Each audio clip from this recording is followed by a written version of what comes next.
Hi guys, welcome back to Infinite Possibilities, the podcast where we explore the lives of amazing people, their choices, challenges and opportunities. And today I have a very special guest, Sarah. Hi, thank you for having me. Thank you so much for being on the podcast.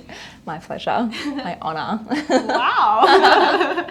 So Sarah, what's your kind of 1 minute intro? What do you do? Oh gosh, well, so I'm a emerging talent acquisition coordinator here, consultant, which means I basically look after graduate and vacationer recruitment nationally for MC, for management consulting, and I also do a lot of university engagement. Yeah, that's awesome. Sweet. So we really want to know how Sarah got to where she is. So we're going to go right from the beginning. Yes. Yeah, so Sarah, what kind of kid were you like growing up?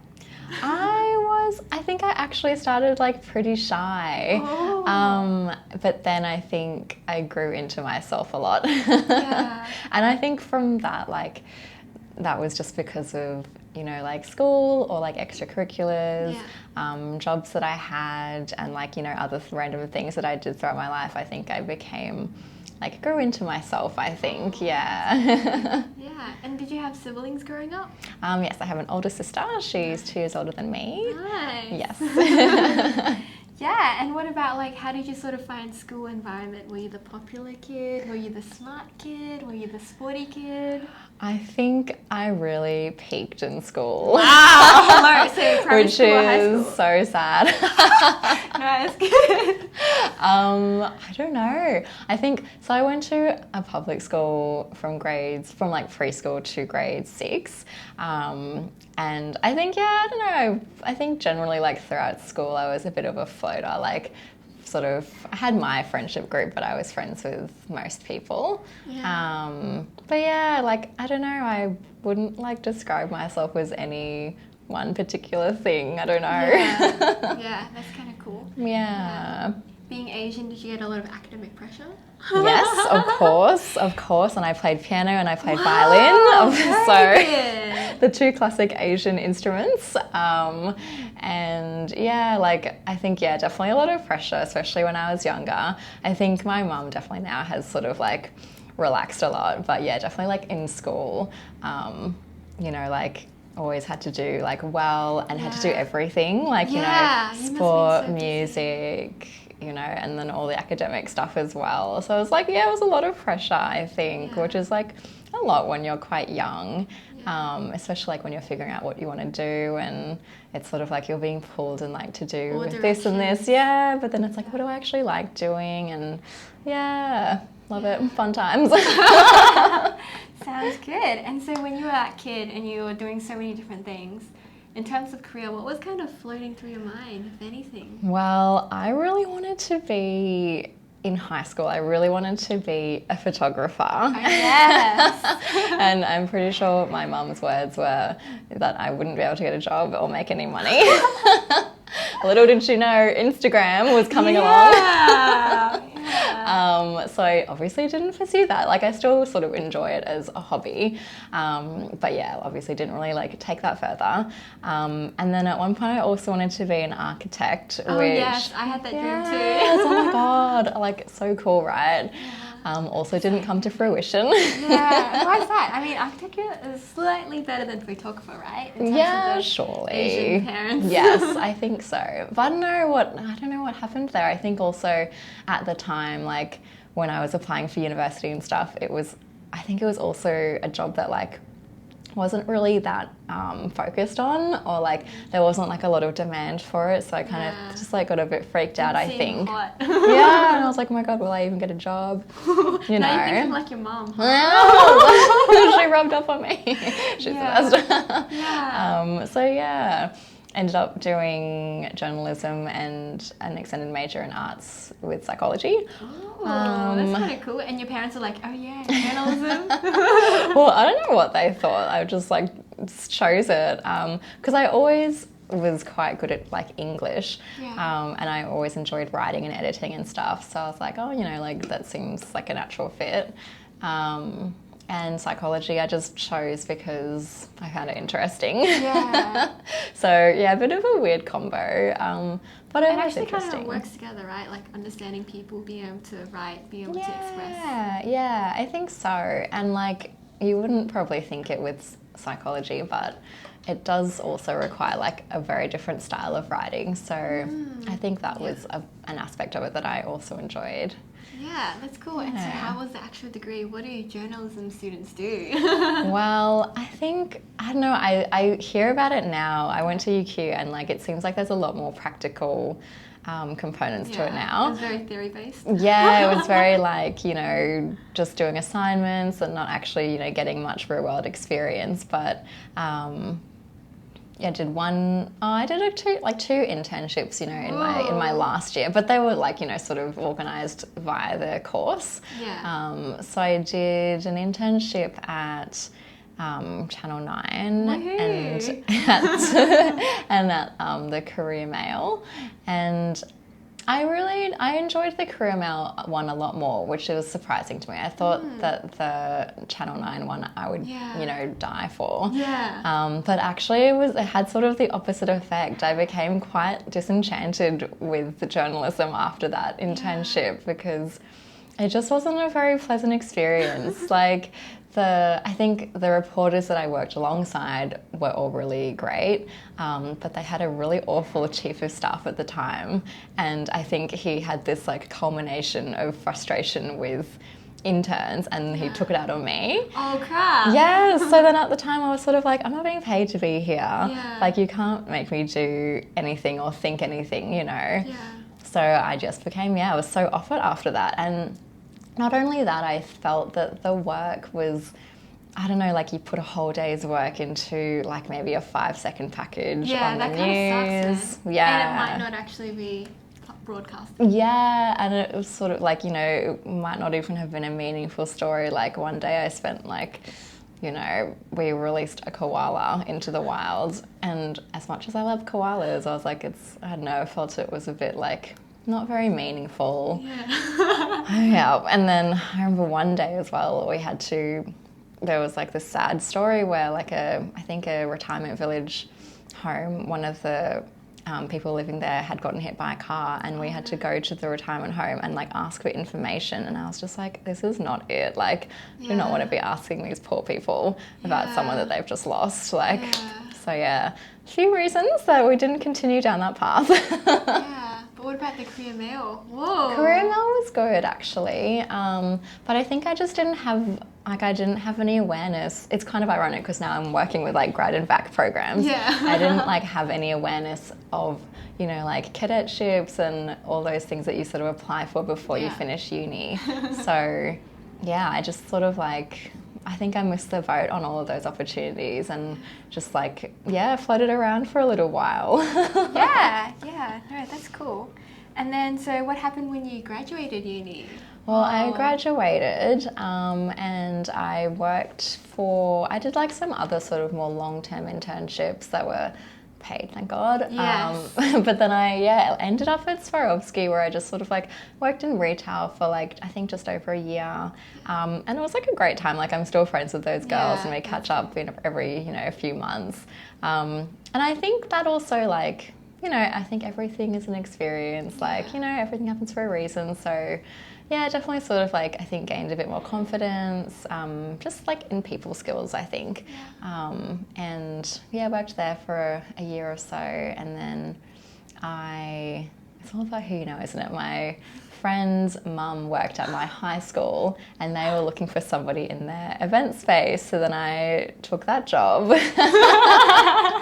And it was just like a long service cover. So I worked there for 6 months. And then there was an opening at QPAC, and then I went for that job, and it was sort of like an event programmer role. So I got that job, and then I ended up there for like 5-6 years. Wow, amazing. Yeah. So let's go back to the first time when you went into events. So you said you worked there for 6 months, and how was that experience? Because I think a lot of people, they'll be like, wow, you know, that was a great event, but they don't really see all the work that goes into it and like all the coordination. Yeah, it was like pretty good. I think there was a lot of freedom to do things how I thought they should be done. So, because it was a small team, and we just ran, it was like a 3-day literature festival, and you sort of invite all the schools around Queensland to attend. And it's actually pretty big. I think it's, they had authors and stuff coming, and they do it every year. So it's actually a pretty great event,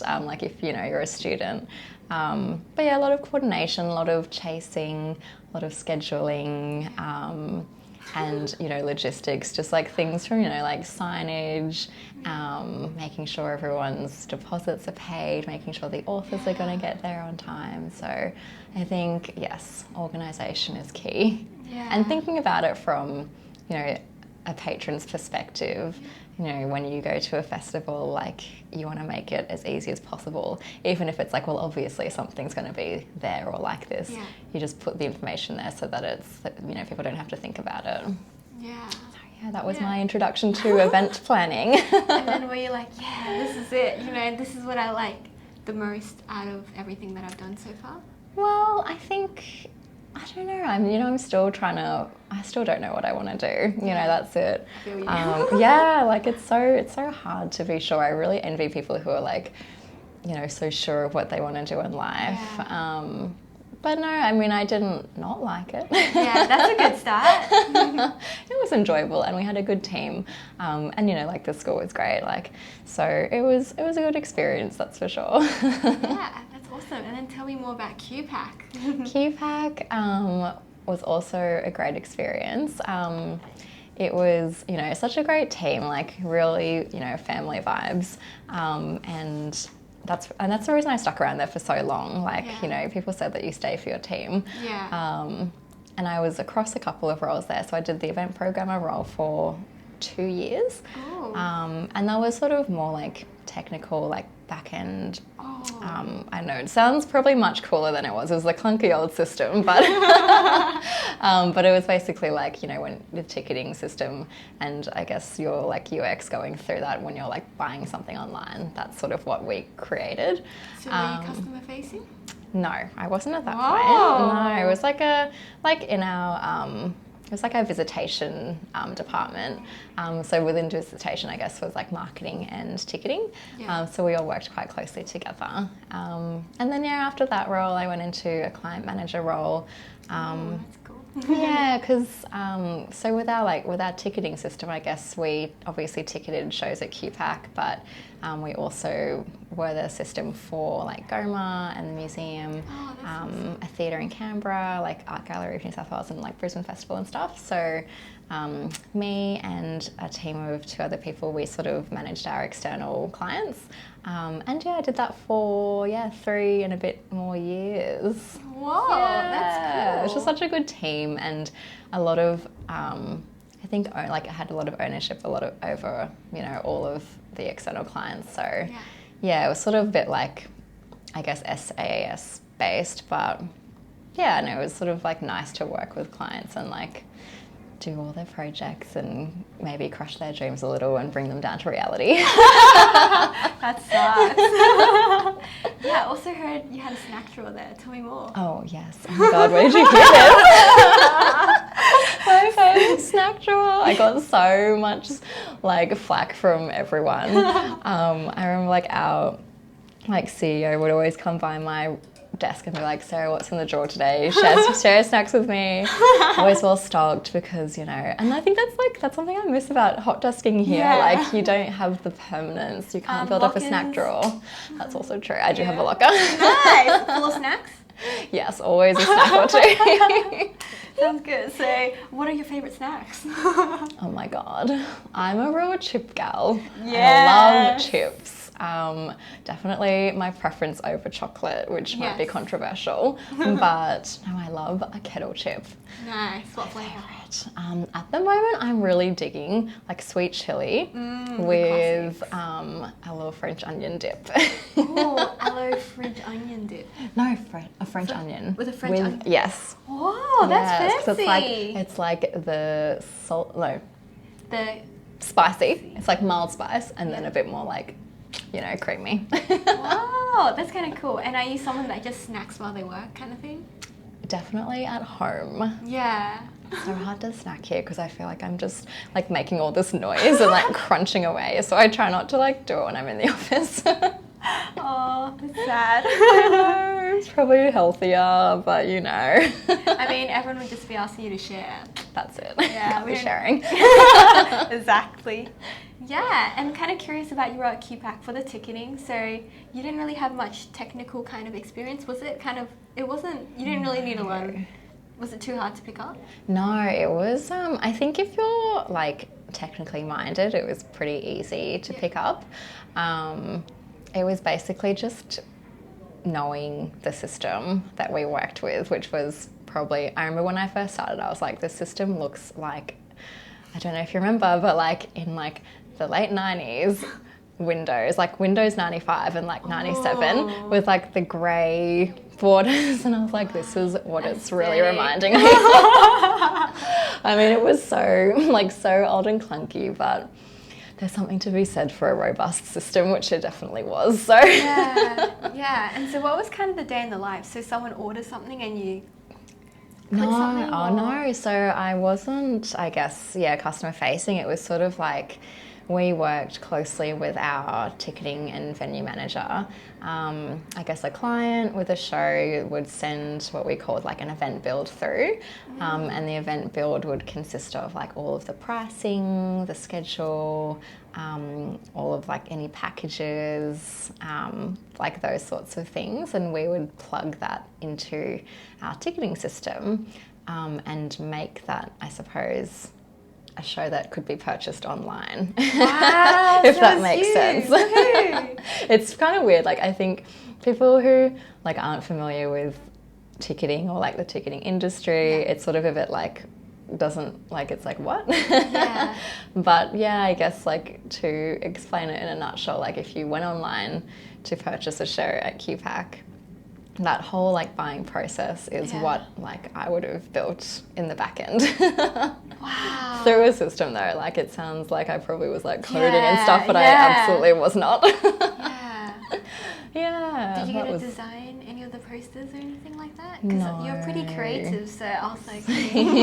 Sadly, no. So like every promoter who comes through with a show, like they've got all of their marketing assets already. I know. Yeah. That was it. Yeah, that's cool. And then tell me about the second role at QPAC. So you were like kind of like an account manager of sorts.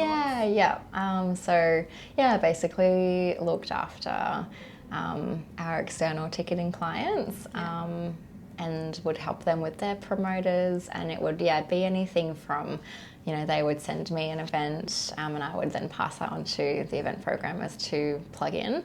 Nice. Look at that upgrade. Pass the buck. Not my job anymore. But yeah, I mean, you know, like obviously having a lot of checking, reviewing, and I think planning. And, you know, like planning, I always tried to sort of make it like a win-win situation. Because, you know, I think clients and promoters dream up things that they want to achieve. And like, can you give me an example? Oh gosh. Well, I think like with, you know, like if it's say like a big show, like a musical that goes for weeks and weeks, and you know they want to put all these packages and add-ons onto it, and I think it's sort of, I guess, a bit hard to explain, but because, you know, they weren't sort of familiar with the ticketing system, whereas I was, so I could sort of advise them on like, well, that's not going to work, or we can kind of do it, but we have to do it a different way. So kind of that like software as a service. To sort of take what they were dreaming up and give it back to them a bit more realistically in the bounds of like what the system offered and what we could offer and how we could, you know, deliver different things for them. If that makes sense. That's cool. But you weren't the person who was like negotiating prices and that kind of thing? Or... I guess, well, they would, like the promoter would sort of, you know, depending on like how much the production is costing them, that's what they base their ticketing prices on. So, you know, like you have all your different like, you know, ABC reserves and different ticketing types within those, like adult, child, whatever. So all of that, like all of those calculations would already be, I guess, decided on by the time it came to me. Okay, that's good. Because that would be the worst job, maybe. I know. I always thought about it because, you know, like they've already spent, you know, X amount of dollars on this production, so they want to make that back and more. So they factor that all into like the pricing of their tickets.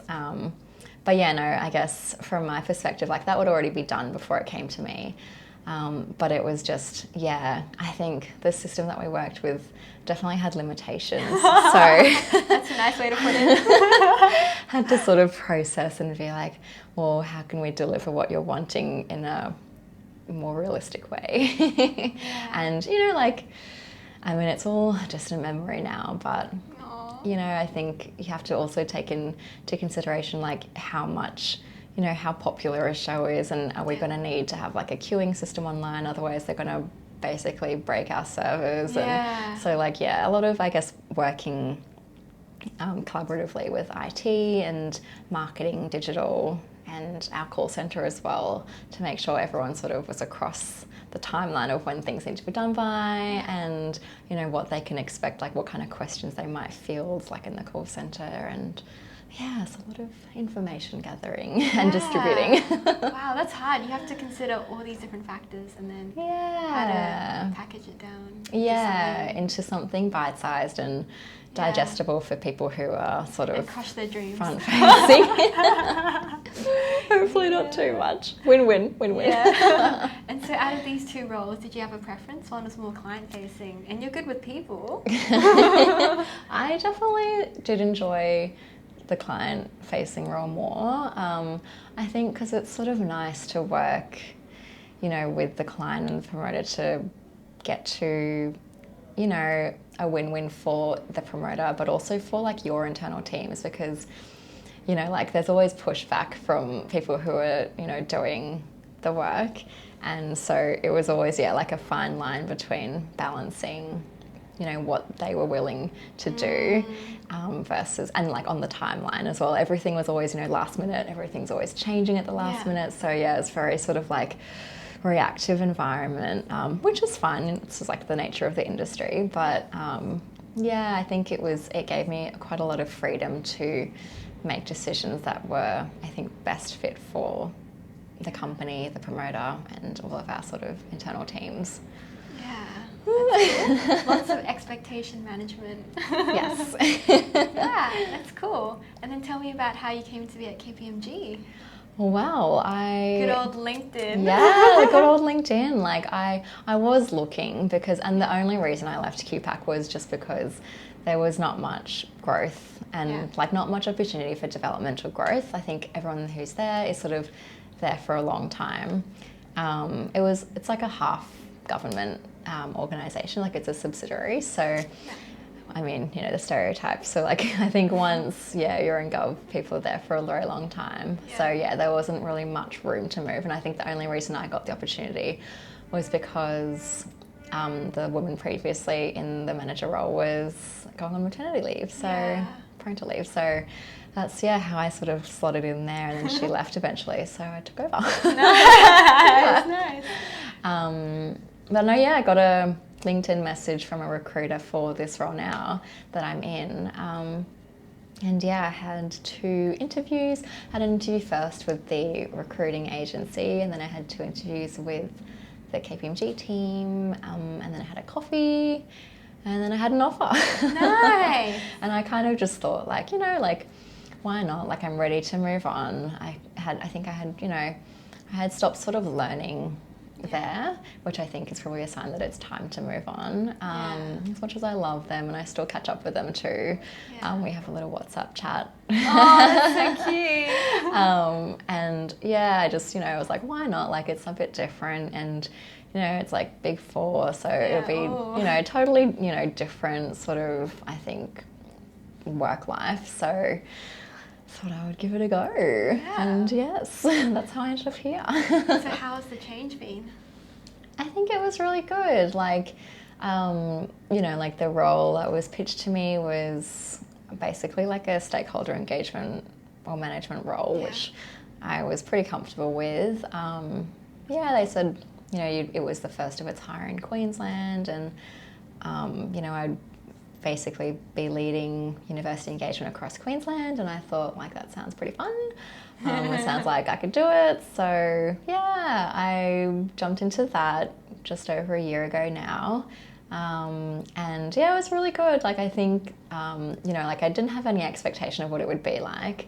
But I think everybody in the Brisbane office is so lovely, and like, you know, it was sort of easy to make connections across the business here, which made my job a lot easier because I think people are so willing and like, hope I didn't mess up the sound, but yeah, like definitely makes my job a lot easier when people are open and willing to, you know, get involved and receptive to, you know, like events and grad and back things. So yeah, it made it definitely a lot easier. That's awesome. So if you were to sort of describe a day in the life, I know every day is different, but yeah, what's like you start and then you check your emails, or how does the process go? Wow, yeah, I am always on emails. I love my inbox. I love a categorize, you know. Wow, nice.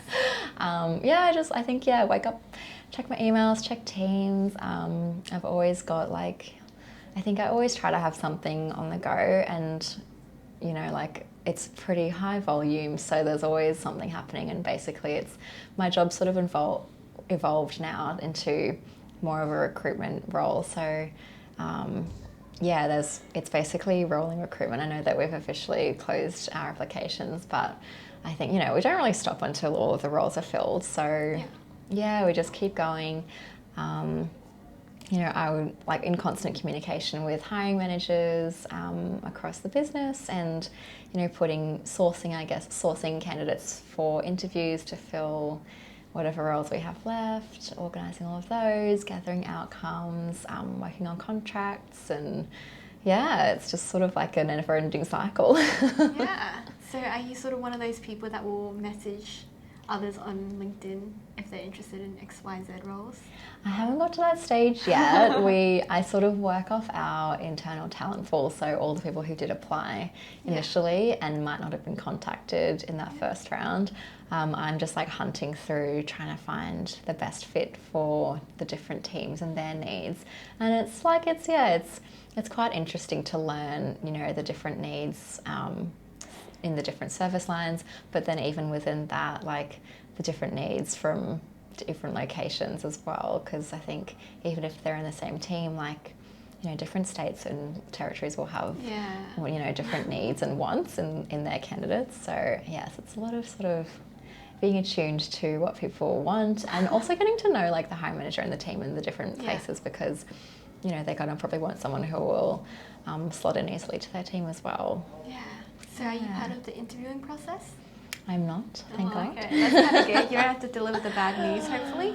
No, I do, which is, it's always sad, but I think, you know, with those conversations, I think I probably draw on like my account management experience as well. Like, you know, sometimes you just got to be honest and, you know, deliver some bad news, which is, you know, it's like it's pretty sad because I get invested in some candidates and when it doesn't work out, you know.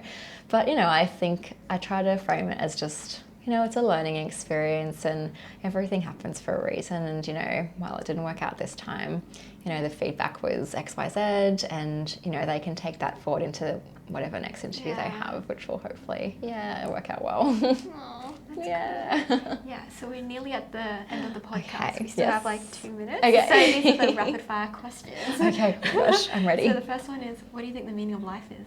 Oh my God, to be happy, I guess. Nice, okay. And if you won the lottery tomorrow, what would you do differently about your life? I mean, how much money are we talking? Unlimited.